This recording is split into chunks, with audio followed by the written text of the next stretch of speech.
Hello friend, welcome back to my channel. চলে এলাম আবার তোমাদের সামনে একটা নতুন রেসিপি নিয়ে। আজকে আমি তোমাদেরকে দেখাবো পনিরের রেসিপি। তোমরা অনেকেই অনেক রকমভাবে পনির রান্না করো। আজকে সেক্ষেত্রে আমি একেবারে অন্যরকমভাবে পনির রান্না করব। এখানে পনির রান্নার জন্য নিয়েছি ফুলকপি, ক্যাপসিকাম, আলু, গাজর আর নিয়েছি মটরশুঁটি আর বিনস। এগুলো সব একদম ছোট ছোট করে কেটে নিয়েছি। তোমরা বিভিন্ন রকমভাবে কেটে নিতে পারো, যে যেরকমভাবে খাবে সেই রকমভাবে। এখন আমি কড়াইয়ে তেল গরম করতে দিয়েছি। এখানে আমি পনিরগুলো ভেজে নেব। একদম অল্প পরিমাণ পনির দিয়ে খুব সুন্দর করে টেস্টি টেস্টি রেসিপি বানিয়ে দেখাবো।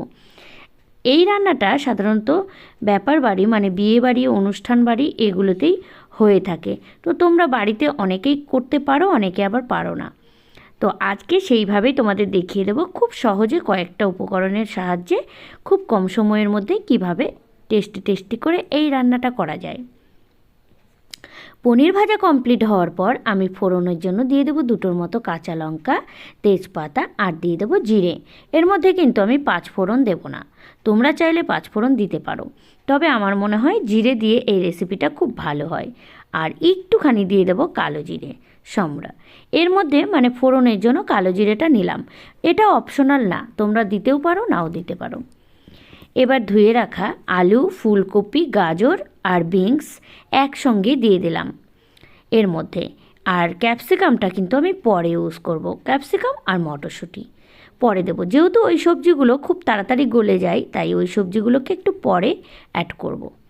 এবার দিয়ে দিচ্ছি স্বাদ মতো নুন আর হলুদ। স্বাদ মতো নুন হলুদ দেবার পরে খুব ভালোভাবে আমাকে এই সবজিগুলো ভেজে নিতে হবে।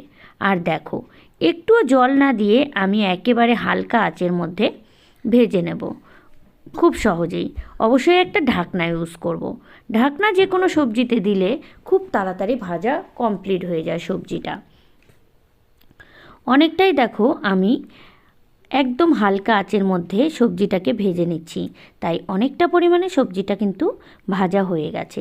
আর এই সবজিটা ভাজতে ভাজতে কিন্তু অনেকটা সেদ্ধ হয়ে আসবে। যেহেতু আমি আলু, বিনস, গাজর সবগুলোই, এমনকি ফুলকপি সবটাই একেবারে ছোট ছোট পিস করে নিয়েছি, তাই সেক্ষেত্রে আমার কিন্তু ভাজা করার ক্ষেত্রে বেশি খুব একটা জল টল দেওয়ার প্রয়োজন নেই। এবারে আমি একটু দিয়ে দিলাম তেল। তেলটা অ্যাড করে নিয়ে আবারও ভালো করে ফ্রাই করে নেব এই সবজিটাকে। সবজি ফ্রাই হতে থাক, ততক্ষণে চলো এই সবজির জন্য কি কি মশলা লাগবে সেটা তোমাদের দেখিয়ে দিই।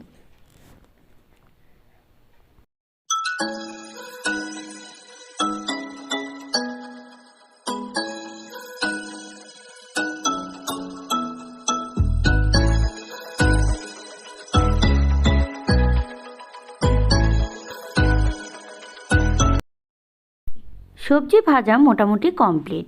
এর মধ্যে এবারে আমি মশলা অ্যাড করব। এর মধ্যে মশলা অ্যাড করব আদা, জিরে আর শুকনো লঙ্কা আগের থেকে আমি মিক্সচারে পেস্ট করে নিয়েছি। তোমরা চাইলে এটাকে শিলনোড়াতেও ব্যবহার করতে পারো, তবে এক্ষেত্রে গুঁড়ো মশলার থেকে বাটা মশলা অ্যাড করলে খুব ভালো স্বাদ হয়। এবারে দিয়ে দিলাম স্বাদ মতো জিরে, আদা আর শুকনো লঙ্কা পেস্টটা দিয়ে একটুখানি জল অ্যাড করলাম, যাতে করে মশলাটা খুব ভালোভাবে এটার সঙ্গে ভাজা ভাজা হয়। মশলা দেবার পরে অনেক সময় ধরে আবারও আমাকে মশলাটা ফ্রাই করতে হবে এই সবজিটার সঙ্গে। দেখো সবজিটা তো ভাজা কমপ্লিট। এবারে ভেজে রাখা পনিরগুলো এর মধ্যে দিয়ে দিলাম। আর সঙ্গে ওই যে ক্যাপসিকাম আর মটরশুঁটিটা রেখেছিলাম, বলেছিলাম যে ওটা শেষের দিকে দেব, তো সেই কারণে ওই সবজিটা এবার দিয়ে দিলাম, মটরশুঁটি আর ক্যাপসিকাম দিয়ে এই মশলার সঙ্গে খুব ভালো করে ঢেকে ঢেকে আবারও ফ্রাই করব। এইভাবে কয়েক সেকেন্ড বা কয়েক মিনিট ধরে ফ্রাই করার পরে দেখবে মটরশুঁটিগুলো আর ক্যাপসিকামটাও ভালোভাবে গলে গেছে, এটার সঙ্গে একেবারে মিশে গেছে। তো গলে গেছে বলতে সেদ্ধ হয়ে গেছে। তো চলো এবারে আমি খুব ভালোভাবে আবারও ফ্রাই করে নিই সবজিটা।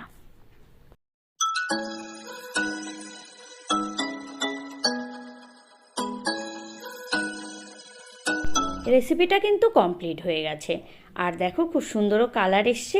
তো যাই হোক, তোমরা বাড়িতে এই রকম রেসিপি বানিয়ে নেবে, খুব টেস্টি টেস্টি হবে। তো চলো আজকের রেসিপিটা এটুকুই।